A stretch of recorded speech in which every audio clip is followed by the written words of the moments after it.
好，那么黄国昌爆料说，吴乃仁跟检察官去吃6万星级的日本料理店啊，不过这日本料理店有点像法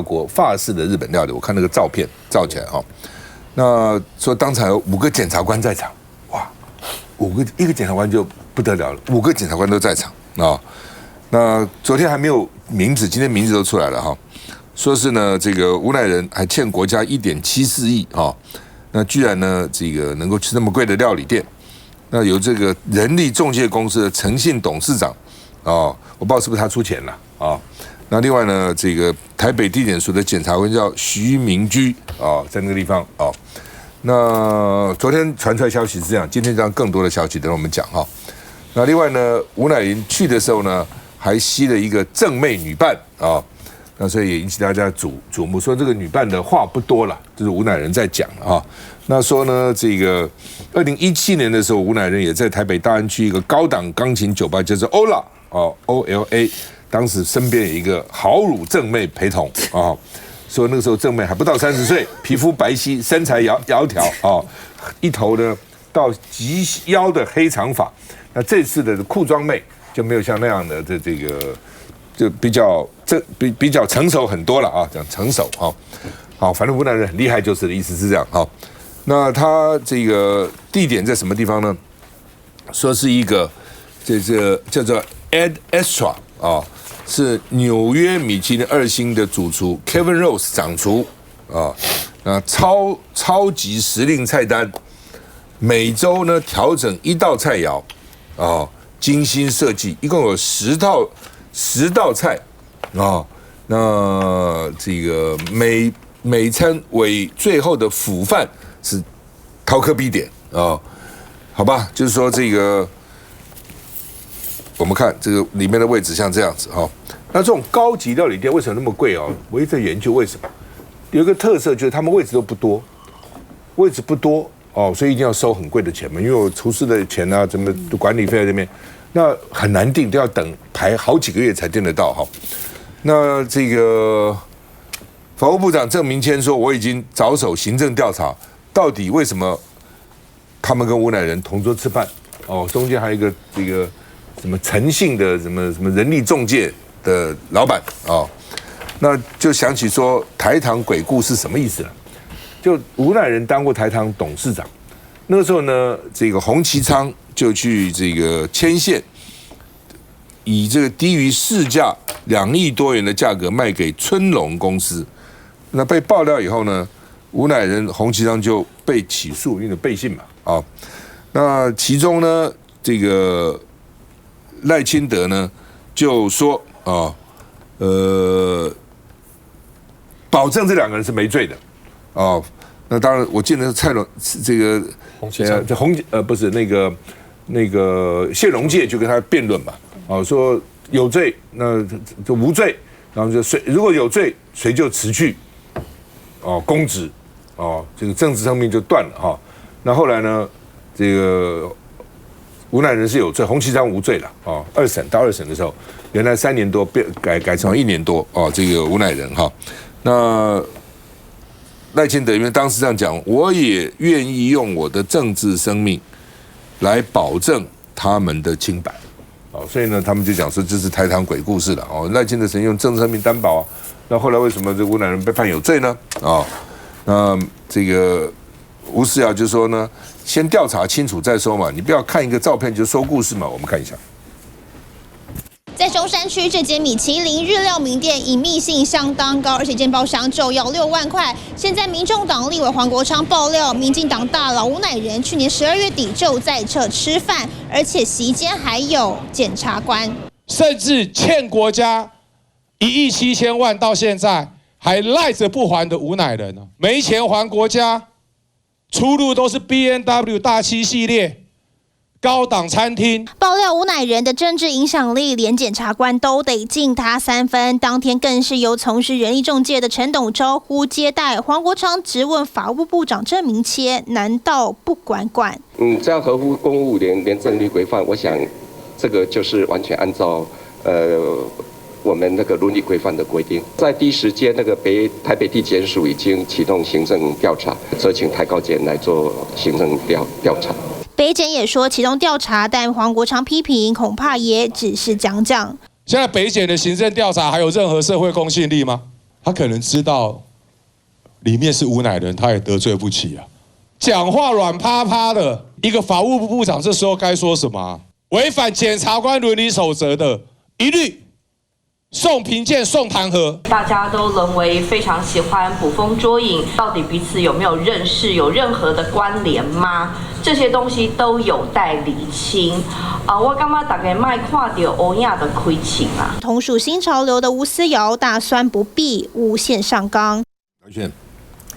我觉得这个其实当然就是到底这个看头说故事要说出一个什么样的故事，我们不知道哦。但是呢，至少摆在眼前的是，包括郑明谦也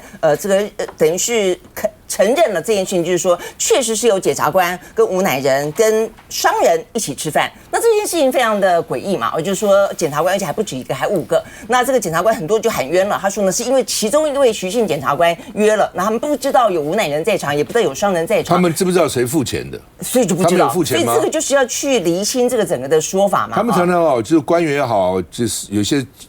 这个检调哈。就找了一个商人来，就是付钱都是那个商人嘛。我想一定是那个商人付钱，只是说其他的检察官是真的被蒙在鼓里，被那位徐姓检察官蒙在鼓里，还是说是让大家都说好？那如果都说好的话，那就是代表这个量，其实坦白讲，一个就是他可能被那个徐姓检察官骗了，那所以那个徐姓检察官本身就是他的政商关系特别的复杂，但是也可能这5个检察官都是有问题的，所以我觉得这已经反映出来，就是司法本身到底值不值得被信任啊？事实上，我觉得黄国昌爆这个料的本身，而且事实上它是一个属实的一件事情，它就是反映出来我们的司法目前，不单是在过去这段时间哦，看到这个柯文哲的相关的案子，看到这么多的一些相关的案子，可能都发现呢，这个民进党当中，你只要跟绿营比较好的这个检察官。可能相关的就不断，然后的话呢，在整个的司法的诉讼过程当中，看到不同的颜色，它有不同的办案方式，该放的就该放啊，那比方说什么郑文灿，比方说陈启玉等等，但是碰到了这个柯文哲又有不一样的做法，我觉得这件事情会让大家加深这样的印象，就代表说我们的检察官其实并不单纯啊，这并不单纯。那所以这个里头的话呢，我觉得是第一个了啊。那再一个就是说呢，这看起来吴乃仁显然的目前在民进党内的这个角色也并不单纯。就到现在为止，他还如此的活跃啊！因为先前这个许志杰不是也才跟他吃饭吗？那一天他还在立法院该投票，他没有投票嘛，哦，就跑去说跟吴乃仁吃饭。那虽然他那个票也不足以影响到投票的结果了啊，但很显然的，吴乃仁乃公哦，这在民进党内辈分非常非常高的乃公。事实上他到现在为止应该还有一个相当程度的在私底下做什么样运作，我们不知道有这样的一个能力。更何况刚刚也特别提到了赖清德对他来说，事实上是非常的推崇的。你却很难想象，我觉得赖清德这个人的个性，从这件事情回头他当初如何的讲到有关于吴乃仁跟洪其昌那一起有关于台糖土地案，因为那起台糖土地案不只是说后来司法当中确实是定验了吴乃仁是要坐牢的哦，他确实是有这个贱卖哦这个台糖土地，他后来这个监察院也弹劾啦，弹劾的时候讲得清清楚楚哦，就当初一个7亿多的这个土地，然后的话呢，本来吴乃仁是说不卖的，就后来的时候下午就有一位民意代表来了，见了面之后的话呢，突然就觉得成交了，要卖了，然后当场的话呢，让国库亏空了1亿7千多万。那这个民意代表是谁呢？就是洪其昌，就2个人都是新潮流的大佬哦。那所以呢，当初是这样的一个事情，那但是赖清德愿意背书到说含泪，他是含泪说他不相信哦，这2个人有任何不法的行为，如果确实有，他愿意退出政坛。但是现在看起来已经定验了。那赖清德不但还在政坛，他还当总统啊，所以你会发现我们的政治实在是非常的荒谬，而且可笑啦。我就说这样的一个背书，这样的一个含泪，这样的一个力挺，除了证明说赖清德这个人就是他相当程度的亲疏远近，就是他很相信自己相信的人。基本上来讲的话呢，是与非、对与错，对他来讲可能没有那么的重要。我觉得这个只能够这样的去解释他哦。就当吴乃仁在这样的一个场合当中又出现的时候，而且呢，就不只是说检察官、商人、政治人物，还包括了像待会我们会讲到林炳文也是一样啊，商人，然后呢，政治人物、官员。以及这个民进党的一些人士，所以这个部分呈现出来的是，民进党不只要面对的是我们刚刚前面讲到，在立法院里面，赖清德是不是真的愿意放下罢免权，还是他只是一个备好了所有的政治军火库，一个拿出来跟你对杠？除了此之外的话，你整个民进党内政商关系烂到某些让大家觉得匪夷所思，比起过去你批评的国民党还烂上数十倍、数百倍，而且呢毫不遮掩的一个状况。我觉得这件事情才是真正要去回答的问题。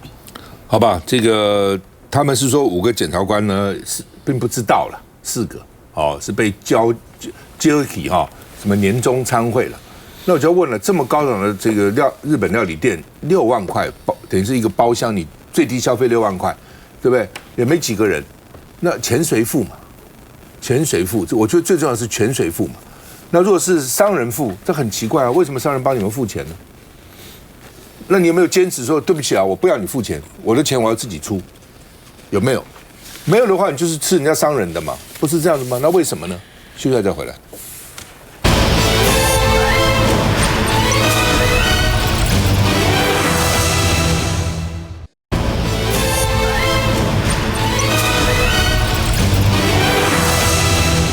好吧，去年底财划法表决呢，民进党委员没去了张世刚就说呢，这个许智杰、邱志伟呢，去哪里呢？就是夜会吴乃仁那许智杰当然后来说我要告等等那黄国昌说呢，跑票去找乃公，那到底干嘛？那么重要那另外呢，这个现在说5个检察官有4个检察官说我不知情，黄国昌说笑到大牙，你怎么会不知情呢？你吃什么饭你都不知道，不先问一下通常这个我们吃饭都会问说，那个主人要请我去，他还有哪些来宾？通常这个民事里的主人也会先告诉你还有哪些来宾，你有没有什么介意的，或是你不要去的都要知道尤其那种检察官、法官，这大官、政府大官，这是很敏感的位置你不能随便跟人家吃饭的你都不知道你去什么地方，只因为有一个同事来接就去了，我就是很难想象的那所以黄国昌说笑到大牙那另外呢，这个因为台糖属于经济部嘛，所以呢，经济部长郭智慧说我不清楚内容，到底什么事情我不知道那另外呢，这个郭智慧很有意思，他最近不到1年3个次长辞了，3个次长辞了，你说大家对这个部长领导统一有没有怀疑？一定会有嘛。结果这个部长呢，在立法院说是因为你们立法院给的压力太大。所以我们市长才辞的，我没有给什么压力，很好笑吗？好吧，这个台糖说呢，已经申请重新调查财产，就是看吴乃有没有财产，他可能名下没有财产了那名下没有财产，怎么会坐 BM 这大7的车然后呢又去这么高档的餐厅吃饭到底怎么回事我们看一下。所以我说，警察是一个什么？街头的政治家，身穿白衬衫站在台上，他是台北地检署检察官徐明居，被邀请跟分局员警分享执勤技巧，而他也是被民众党代理党主席黄国昌点名跟新潮流大佬吴乃元参叙的对象之一。吃到结束的时候，赫然发现原来跟我同桌吃这么久的人叫做吴乃仁讲这种话不会笑掉人家大牙吗？台北地检署很厉害特定的检察官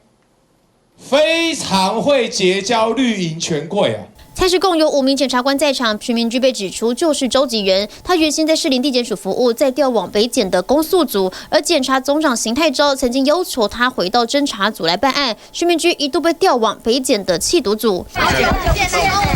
只是看到吴乃仁被黄国昌指控贱卖台糖土地，在服刑后也没偿还国家损失，金额高达1.74亿，说台糖丢了一句查不到资产，就让他在外爬灶。而另外还有卷进光电弊案的陈启玉，涉嫌掏空公司资产超过10亿元，在台南地院羁押跟裁庭没有出现，展开24天逃亡。对比之下，检方对于柯文哲案的动作似乎大上不少。比一比，3名政治人物涉及弊案，吴乃仁卷入台糖售地案被判刑9个月，但检方当时侦办约谈他跟洪其昌2人否认犯案，讯后撤回。陈启玉则涉嫌掏空台盐11亿150万元遭保。至于柯文哲，因为金华城案出现史上政治人物最高遭保金7000万元。但是由于吴乃仁名下似乎没有财产，因此即便要进行强制执行，也无法顺利求偿。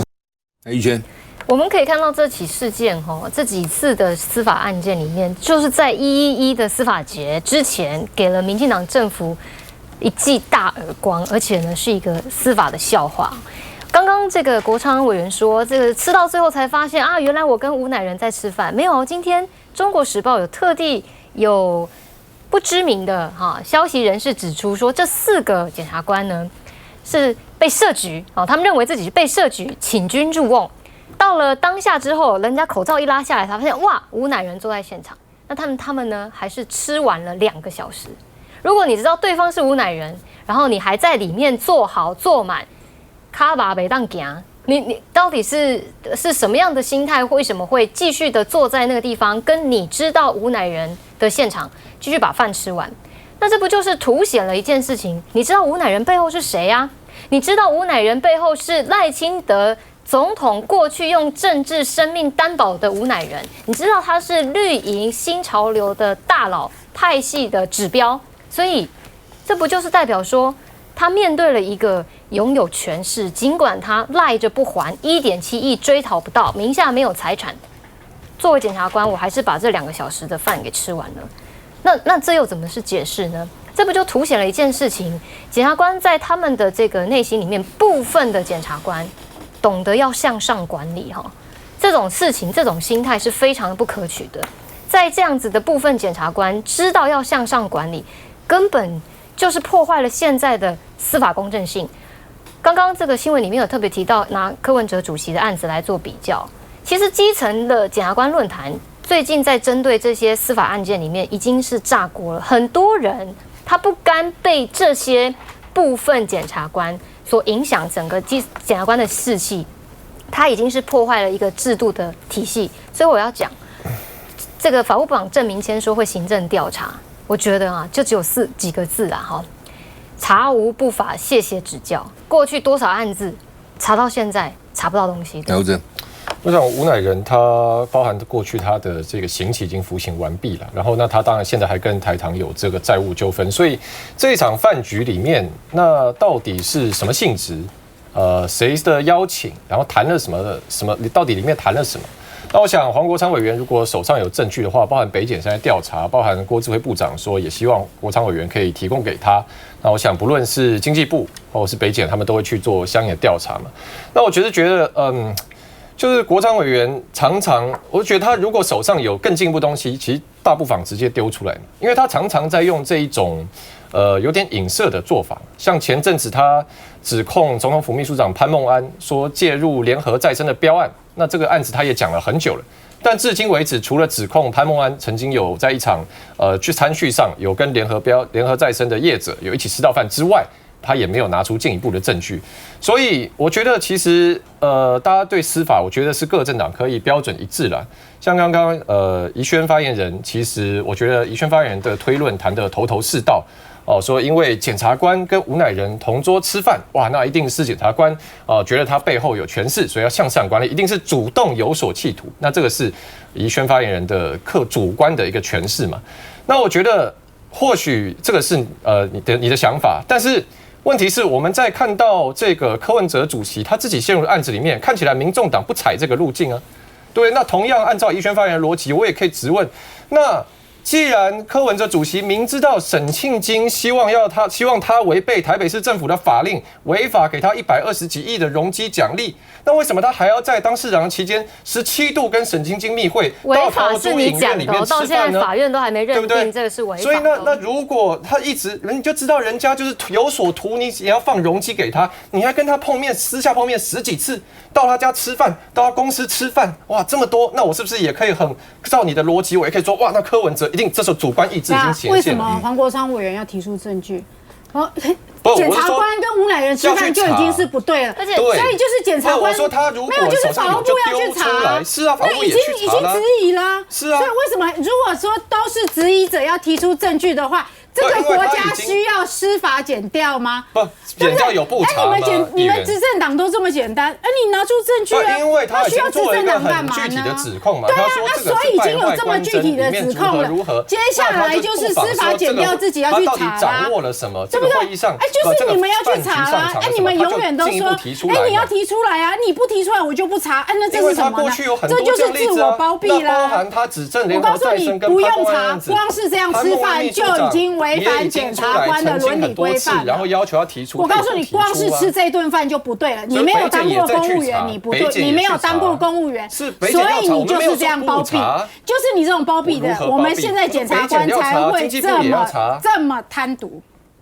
休息一下再回来。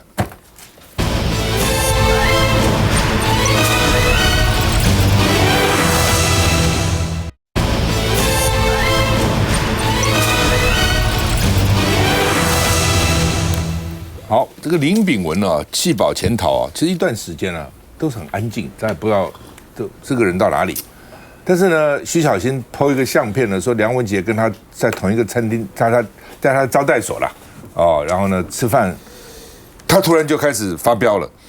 他就说你们蓝绿哈，凭了一个吃饭就给我这样扯哈，你们到我那个招待所吃饭的人很多啊，蓝的白的都有啊。哦，你们再讲哦，你蓝粉白粉呢，再这样我就把你们呢通通招出来，让你们鱼死网破。看着你们要搞死对不对？你们网也破，你们通通死，要死一起死哦。而且呢，这个怎么叫我回来投案？回来的时间我决定了，是你决定吗？你有什么资格帮我决定什么时候呢？我现在很多事要处理啊，处理完我再说，我就回去了，对不对？但是时间我决定，不是你帮我决定了哦，很嚣张哦。那所以呢，说媒体说他嚣张开轰，在野党说是检察官重放，你看把这个人给放了300万交保，到现在变成这样子啊。那为什么他逃亡？说因为太多事情要处理，他被号称100亿赌王哦，那这个牵涉金额非常大哈。徐小新说你回来接受审判嘛，那他说我什么时候轮到我回不回来，什么时候轮到你做主哈。那另外呢，这个蓝白都没有跟我一起吃饭吗？都没有到我招待所去吗？我招待所人来人往啊，都有啊，哦，所以呢，不要怪我要鱼死网破。那徐小新说呢，这个他是利用绿色通道民主潜逃哦，说呢绿色通道的民主来潜逃的哈。黄国昌说，为什么他敢打趴司法公菁？因为新潮流就是他最强的后盾啊。那他去哪里了？到底这搞不清楚啊。说呢，他可能到日本投靠吴佩慈的富商男友纪晓波啊。那另外呢，这个林炳文也说，难道我就不能交朋友吗？哦，那徐小新给他留言说，梁文杰是你的朋友吗？是不是你讲啊？啊，那另外呢，这个郭正亮说林楚英哦，你一直去替梁文杰讲话。1月11号司法节，你会不会出来呛林炳文？如果你敢呛林炳文，就是真的；你不敢呛林炳文，就是假的。我们看一下，还敢连续发2篇文章，简直就是在跟我们中华民国的司法对呛。话才说完，有100亿赌王之称的 PG Talk 负责人林炳文，脸书再发2篇文章，短短12小时连4 po， 强调自己逃亡不是司法问题，而是有太多事情需要时间处理。网友疯狂朝圣留言，其中包括立委徐巧芯。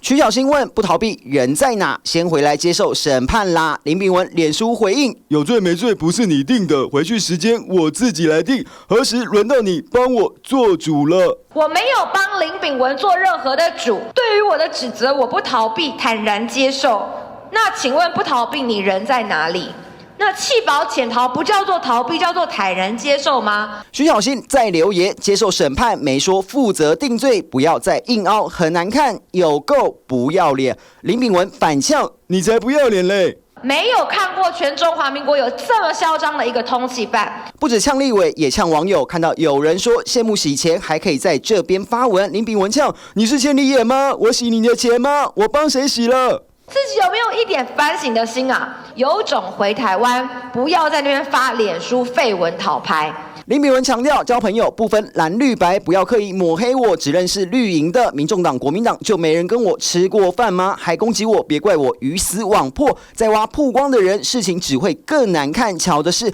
先前徐巧芯才曝光梁文杰和林秉文同场饮酒。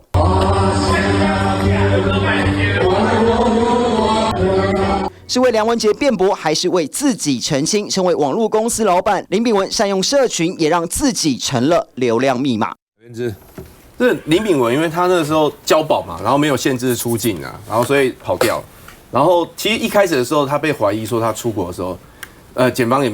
跟那个法院都没有任何动作。后来是因为本来他应该到案，然后没到案，才发现啊他已经弃跑潜逃了。那正常来讲，如果被通缉的话，都应该很低调啊。但是我没有看过通缉犯这么高调，还发脸书去跟他互呛，我真的没有看过。所以真的确实就是可能这个实力比较坚强啦。那这让人家觉得说，这个司法到底对每个人态度都一样嘛？譬如说我们刚讲那个吴乃仁，其实我觉得吴乃仁有一件事情是，他欠国家1亿多嘛，其实他是欠台糖。好，然后他可以过那么奢华生活。人家以前大家想一个状况，如果有人欠你钱，他说啊我没有钱，可是呢你跟他要钱，他说没钱，但是他都吃得很好，住得很好，或者开豪车，你会不会非常不爽？我觉得吴乃仁就是这个状况啊，他欠台糖1亿多，但是他坐的是 BMW 的豪车，然后每天大鱼大肉，那我们纳税人是怎样被你吃死哦？那台糖为什么你不积极去追？台糖你到底有没有去追？有没有积极去追？还是你在放水？然后如果说你在放水的话，你放水的原因是因为他是新潮流大佬，他是新潮流4大天王啊，跟洪其昌、什么林濁水、邱毅人并列4大天王，又是赖清德这么曾经落泪为他背书。那如果是这个原因，是权贵的关系，所以台糖不跟他的话，那你就是在用特权啊，就更不用再讲说什么检察官要跟他交朋友。为什么现在还会有商人愿意帮他买单？那6万元，然后许智杰那些不投票也要去跟他吃饭，他在政坛还是有影响力啊。如果他用他的影响力让台糖不敢跟他追债，这个是全民的损失那为什么我们司法完全没有任何的作为呢？我觉得这个事情也是很严重的。6万是包房间的最低消费额，最低哦，不表示就花6万哦，可能花8万、9万、10万、12万都有可能。来，夏龙。林秉文是先放的，但是我觉得对吴乃仁这件事情，我觉得大家必须要好好的计较一下，因为牵涉到检察官。当然，你从新闻跟我们真正该在乎的事情，这条新闻你很容易被吴乃仁身边的辣妹给牵走，被误导，他暴乳啦，他长发啦，他怎么样，那是新闻，那不是重点，那个是吴乃仁的福气，这我们管不到。可是那些检察官为什么在那里？检察官该去什么地方？就当作呢，你吃完了才认识吴乃仁，你为什么会在那个地方？新闻的内容里面提到呢，这都是许明居去主邀的，就是许明居另外的4位检察官是许明居邀的。那这个时候，当然我完全不同意呢吴峥的讲法，这是牵涉到检察官，这是牵涉到司法的基本的纪律的问题。今天这件事情基本上曝光了之后，大致上的事实有这场的妖宴摆在那个地方，当立法委员的，不管是黄国昌也好，叶元之也好，他们又没有调查权。如果有调查权，那我就抓叶元之练，你这时候当然就该好好的调查一下。他没有调查权了。没有调查权，牵涉到检察官的当然是你检察总长，当然是你法务部长，司法行政权的最高的主管机关，还装聋作哑。这个时候呢，先停职，先来交代清楚。许明居起码你可以叫得来吧？他还曾经在我文化大学兼课呢，把许明居叫来，问清楚这个妖宴呢是怎么安排的，钱是谁出的，这是第一团嘛。我告诉你，因为我们做新闻工作，蓝轩了我们在新闻工作待久了之后。我们之所以对司法有不信任，大概都有原因的啦。如果你曾经，譬如说我年轻涉世未深，曾经被邀请参加过这种的饮宴，里面什么奇奇怪怪的法律人，你都会看得到的。当然，你通常看到的真正精彩不会看到，大概到第2团要开始，你大概就必须要退场。但是这种的风气到现在都还有。我就觉得很奇怪了。民进党蔡英文2016年上来，蔡英文是举着一面大旗叫司法改革，蔡英文2016年狂胜的时候，是扛着司法改革的大旗上来的，告诉我们说呢，就是呢检察官的体系、检审体系呢要如何改革，讲的呢口沫和横飞。可是经过这些年之后，我看不出来检察体系里面，不要说呢，因为譬如说志涵他们可能会牵涉到呢这个就柯文哲的案子。所以呢，他们对检察体系有情绪，我没有，我纯粹看这条新闻，我看这条新闻，我看了之后就有鬼。今天当新潮流赖清德跟吴乃仁，他们是新潮流的祖师爷跟第一代子弟兵的关系啊。今天呢，新潮流的第一代的子弟兵都已经当了总统了，都当了党主席了，是新潮流的第一个。新潮流过去只干幕僚的，能够呢扶正大位当党主席，当到总统第一个。我的第一代的子弟兵现在在当总统，我吴乃仁出来呢跟检察官吃饭，然后呢我任命的法务部长敢不敢呢去查这几个检察官？这几个检察官到底是应该呢撤职查办，还是将来准备向上管理，跟着升迁？我相信后面这个，我对司法真的毫无信任感，就是到现在为止。检察官呢吃完了之后呢，已经曝光了1天了之后，检改会检察官论坛安安静静，而我看到的呢，这个检察总长，我看到的法务部长讲话吞吞吐吐，和颜悦色，当事人呢竟然呢被点名了之后也没有任何自清的动作。这件事情好像就这样子算了，因为大家都知道，今天跟我吃饭的这个叫做吴乃仁，叫做乃公的，他把国民党的党营事业台本变成他们的家族企业了之后，民进党清查国民党的那查到呢几乎是千刀万里追，可是呢对台本动都不动一下。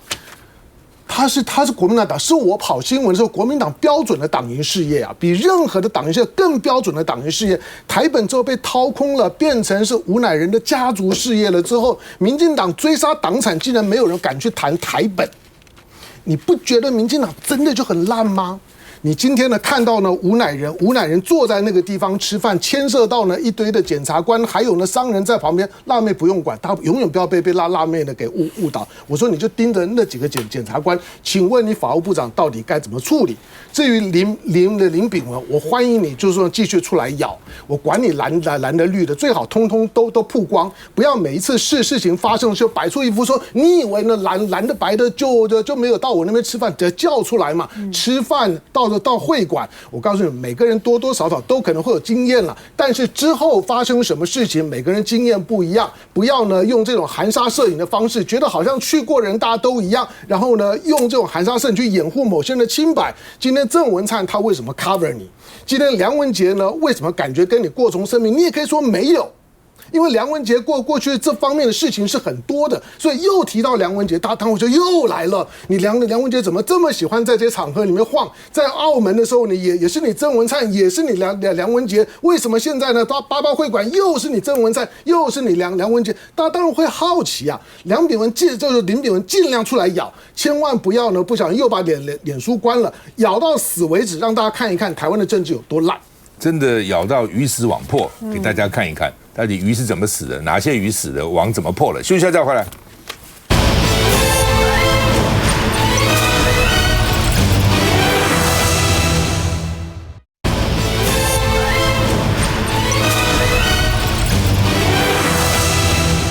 好，林炳文嚣张说，回来之前我决定，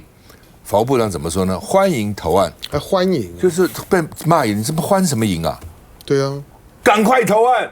立刻投案，当然是这样讲嘛。欢迎光临，他应该跟橘子也这样说，欢迎投案，欢迎起义来归。你是欢迎什么意思？哦，所以被人家批评了哈。那要不然就国文太差了，搞不懂欢迎是什么意思；要不然就是态度很奇怪啊。弃保潜逃是很严重的事情呢，对司法是很大的一个伤害跟侮辱啊！怎么还欢迎投案呢？好吧，欢迎。徐小新说他跟通缉犯讲话还要欢迎吗？哦，那另外呢，这个林炳文跟柯文哲，我们这样，林炳文可以这样300万交保就嚣张开轰，柯文哲7000万还要带电子脚镣，所以呢，张启凯说这是民主逃亡司法的奇迹哈。那吴宗宪啊，国民党立委，他做过检察官了哈，也在新北做过这个法制局长。他说达不到法律定的起诉门槛，是说你北检的3个，小审的1500万的这个 Excel 然后呢黄珊跟柯文哲的简讯，沈庆金助理曾经领出1600，就你光这3个是达不到要收贿的这个条件的那另外呢，这个吴宗宪说起诉书几百页都没有关柯文哲案情，里面有很多花边，其实好看是好看，但是这个案情是无关的，你只是要给柯文哲做人格毁灭而已他说我自己也知道很多郑文灿的私生活，因为我们对郑文灿监听跟监这么久了，所以他的生活习性都已经知道了。但是我的起诉书没有写这些东西不会写就郑文灿到哪里去哪里就跟人家喝酒吃饭什么或者旁边有没有那没有，不会写这些东西，这跟这个我起诉他没有关系嘛也不会出现在我的嘴巴，这是办案人员应该严守的职业道德，严守的分际嘛那所以呢，基层检察官现在也愤怒了说让柯文哲公平受审很难吗？那川普也没被羁押，也可以被检察官起诉那另外呢，民进党自己做民调了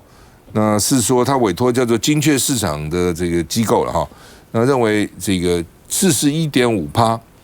认为呢这个起诉柯文哲的证据不够充分那这个陈佩琪是说了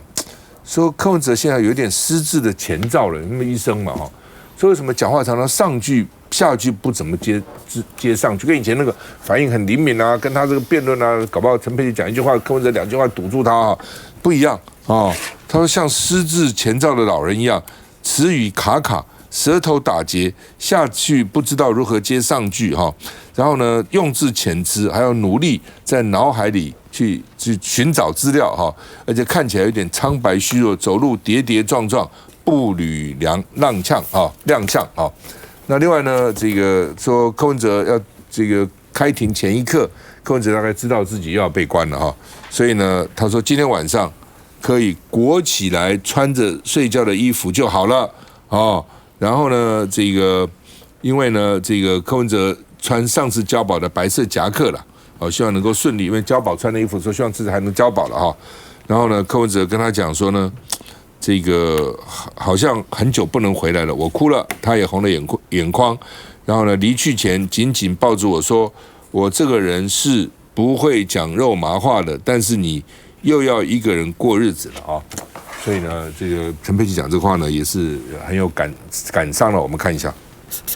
专门在帮诈骗集团的洗钱犯洗钱的林炳文，不就大剌剌的跟台湾社会讲，我哪有跟你们一样啊？省的是法务部的预算，洗的是部长郑明谦的脸。黄国昌不满预算宣传打诈随便花，却让通缉犯潜逃发文挑战司法。查问起诉了，是由新北地院在审理中，那时候发布通缉的。通缉之后，我们是，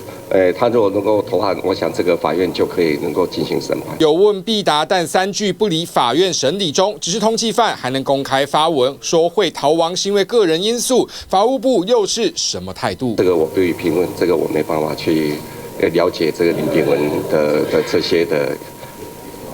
这是媒体的一个报道。没有，这是他自己的脸书贴文。这个我想这是由新北地院在通缉中。那我相信那个司法警察机关会积极查缉。不透露有无掌握林炳文行踪。平面媒体还报道，他人早已飞日本，投靠艺人吴佩慈的未婚夫塞班赌王纪晓波，2个人都有债务问题。只是法务部最近事情之多，除了犯人弃保潜逃，柯文哲案也引发部分基层不满，在检察官论坛发文，检察官不应该沦为政治打手，把绊倒政治人物当作战功，作为自己升官的途径，这盘棋已经输了。对此发文，北检没有回应，和上级法务部同一个态度，就是没有态度。吴峥发言人，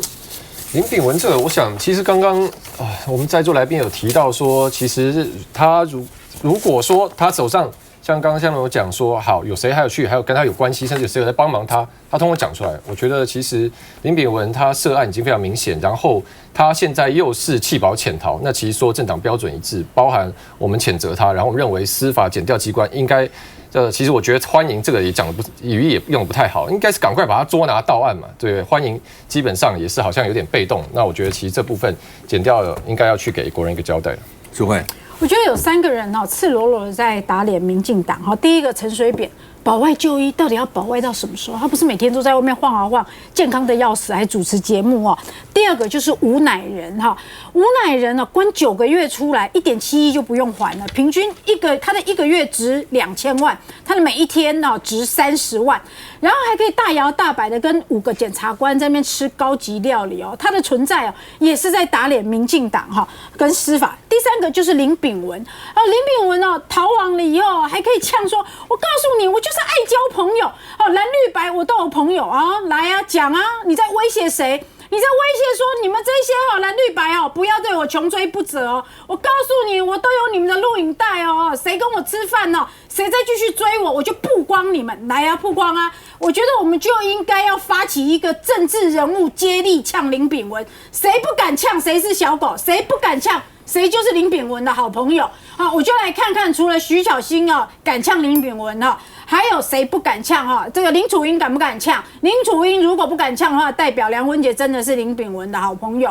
所以这3个人就是在打脸司法嘛那至于说柯文哲案坦白说，我是金华城调查小组的召集人，我一开始就说如果证据只到图利就办图利，不一定要为了所谓的战功，一定要办大的办大的，我要办大的我一定要办收贿或者什么的对我们来说，台北市政府来说，我们要的是把金华城的非法容积讨回，这个是还台北市民的一个公道。所以你证据在哪里，这个就是一个不法的容积，这是确定的事情。但是证据到哪里就办到哪里，还有司法的侦查不公开这件事情，现在每一周的周刊所揭露的东西